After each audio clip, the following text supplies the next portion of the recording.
Little update, I'm actually currently in a lot of pain right now. Rice heating pad here, and with a pillow. I have to sit upright. I have a really hard time walking. My sciatic nerve pain has gotten worse, like extremely worse. So it's been pretty manageable. So it actually got worse over the weekend. I got up, I felt pretty good, but then I ended up hunched over the counter in so much pain. I couldn't even walk. And it's all located in my butt. And this hand keeps going numb. Okay, Jen, so I spoke with Jenna, and she said that's wonderful. That's fine. You can wait till tomorrow. Okay. She does suggest that you take 1,000 milligrams of Tylenol every 6 hours. The question is, do I have Tylenol? Oh my god. Alright, see if I get some Tylenol. Well, I don't see any. No Tylenol. Looks like I'm gonna have to go to town. Oh, this is gonna be fun. Thank goodness for good friends.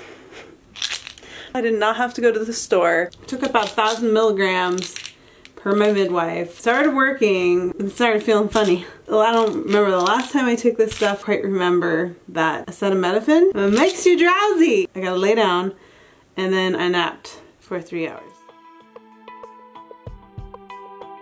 Good morning, guys. Feeling better today. Slept pretty good last night, but I think it was the Tylenol. So I'm gonna make something to eat really quick before we head out to our appointment. Two of the most important things, food and water. This is a oatmeal, banana, protein powder, yogurt, milk, frozen kale, and peanut butter shake.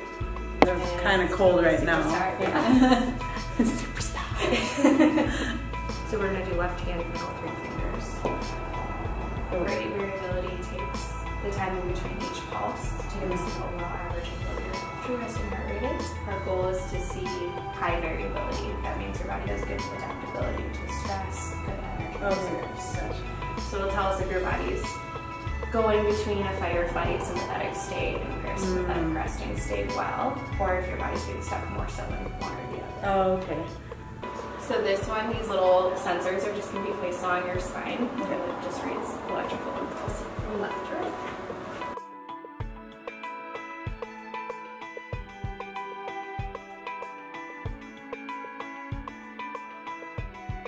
Okay. So the reason for that is your sacrum makes up your pelvis, and that pelvic inlet and outlet, those openings for baby to comfortably sit in. So right now we still have, you know, plenty of time before you're actually going to have baby, but we want baby to be able to get into the most desirable position for birth, make it easier for you, make it easier on baby. And so when the sacrum is rotated one way or the other, it impacts that inlet and outlet for baby to be able to comfortably get in.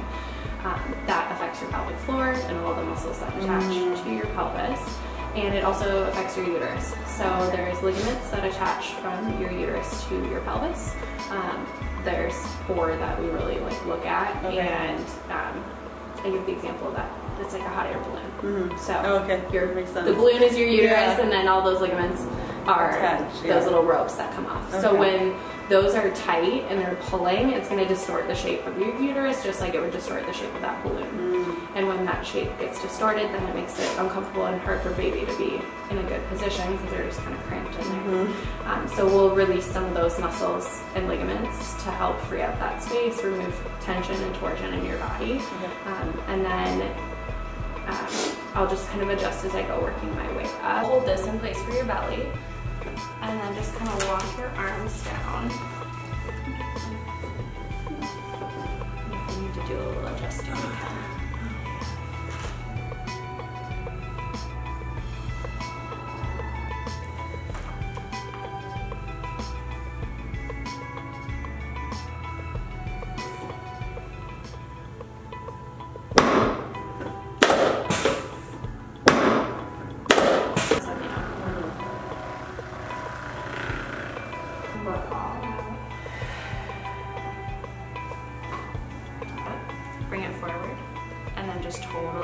this leg down. That's it. Guys up to the right. Any tenderness when I push into your side? Same. A little bit there. Right there.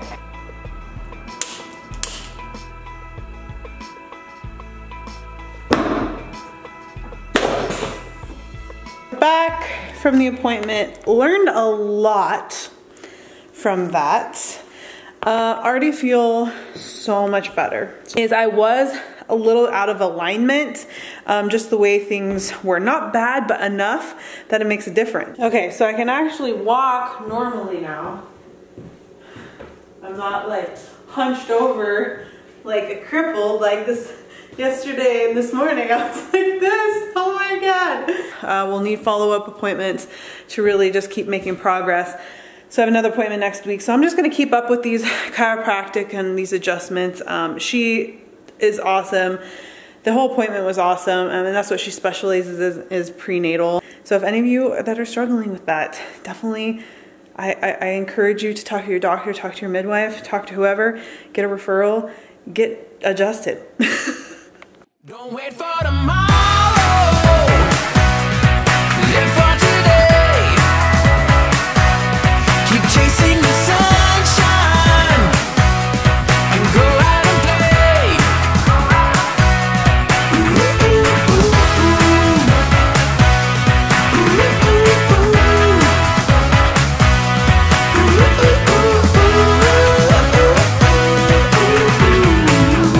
Alrighty, we are headed to baby's heart ultrasound appointment. Had to wait till baby was big enough, her heart was more developed before we could do this ultrasound. But they were just concerned about like a leaky heart valve, so they just want to check on some things, because if there's something that we need to keep an eye on, or for whatever reason, then at least we can be proactive. Or if nothing shows up, then we're good. It's your belly. That's your belly. We're going into an appointment now. Here we go.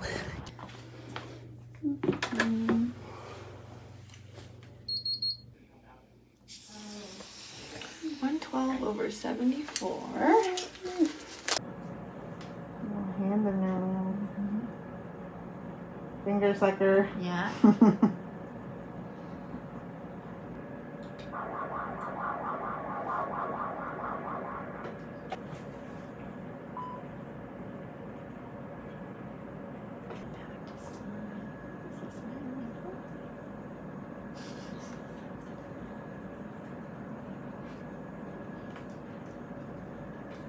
That was a long appointment. That was like 2 hours. But she is measuring right on track. So 73 percentile for growth, which is like normal. So there's just one thing that they want me to come back for, which is next week, and have a pediatric specialist look at the ultrasound. Other than that, she's totally, perfectly, amazingly healthy. And yeah, we got some 3Ds today. Tried to. She wasn't hiding behind the placenta this time.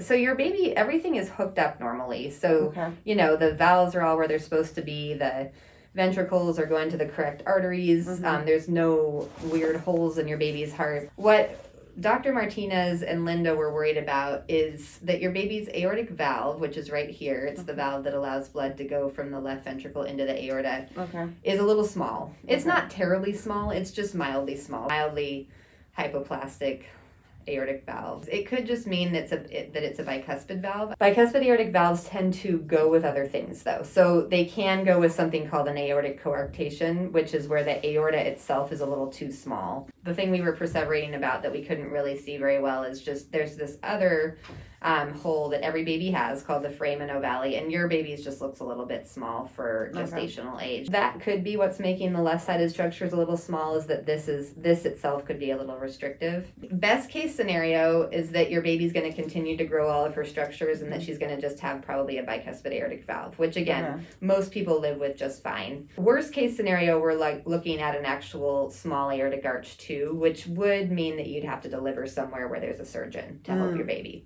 And that is a call I can't usually make in the second trimester or even the early third. I usually have to talk to you more about that in the 30s. Yeah.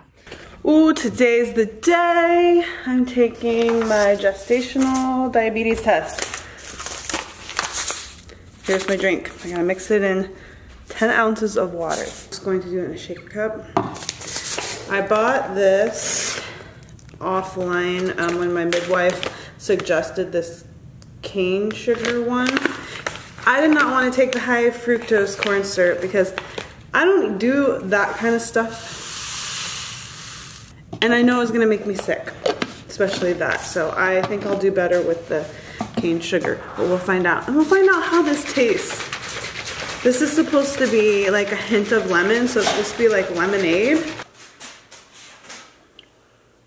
Doesn't smell like it. I'm smelling it. Doesn't taste like anything, really. I'm just gonna down it right now. This is actually not bad. I could dig with this, yeah. It's a lot to drink though. Basically it tastes like taking sugar and just putting it in water. Gluconics is where I got it from. I did not want to do that syrupy stuff. Oh, my sister-in-law is actually pregnant too right now, and she did the drink and she failed it because it made her sick. And she's like me, she doesn't do a lot of that stuff either. Like just in general, like drinks or foods. I'm allowed to eat eggs or protein like chicken, so I'll probably make some eggs before I head to the appointment. Keep our fingers crossed everything's good. So far, I'm feeling good. I'm not feeling sick, not feeling nauseous, not feeling dizzy. I had 2 eggs, that's it. I did bring chicken and hummus and cucumber for after they take the test. Reason being that I'm having that, not like a carb, because carbs are sugar. Carbs get broken down as sugars. I want to balance out my blood sugar levels. So what a great way to do that is a bean.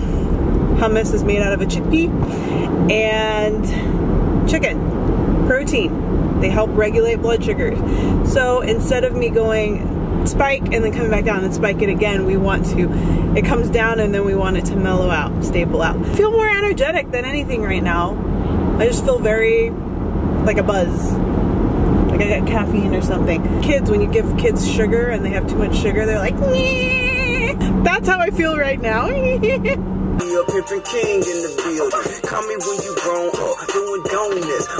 feel like I have a real sugar high right now. Yes, you do.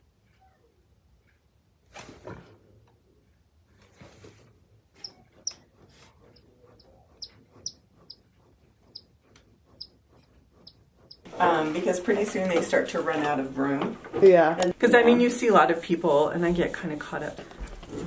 Okay, I feel a little poke right here. Center, center.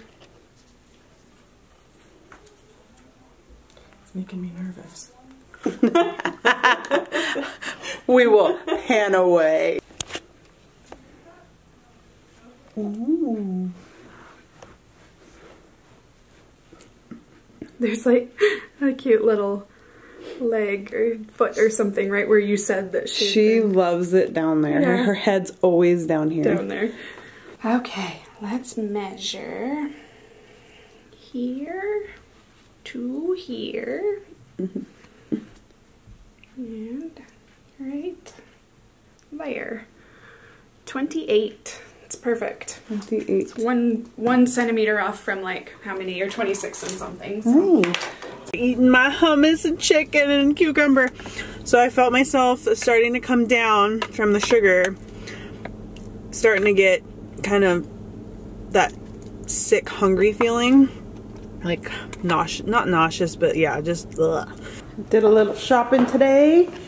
But look what just came in the mail.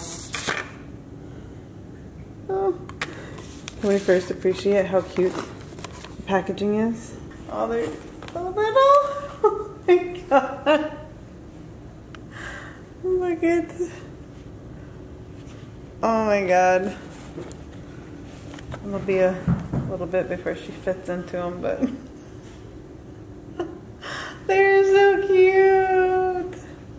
Aww. Got some stuff from the in-laws.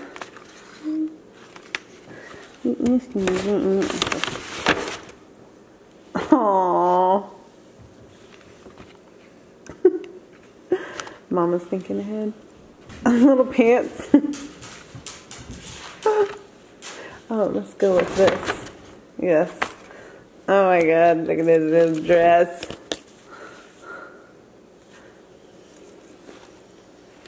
Look at this one.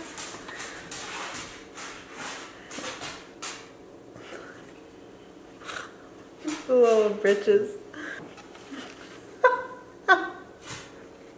Look at the little, oh my god, these are little headbands. So cute! You look like a chipmunk though, because your hands went off.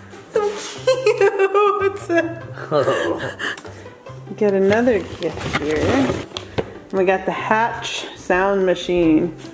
White noise. That's gonna be mine, not hers. What are you doing? I forgot. Somebody's about to go play some COD. Yes. Set something else up today too.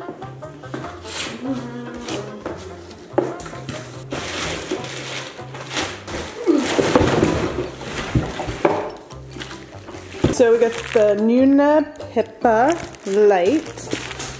Tried out a few of them, but this was ultimately the one that I liked the most.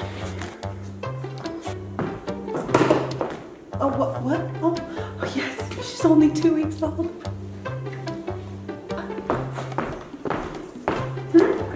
Oh, yes, isn't she adorable?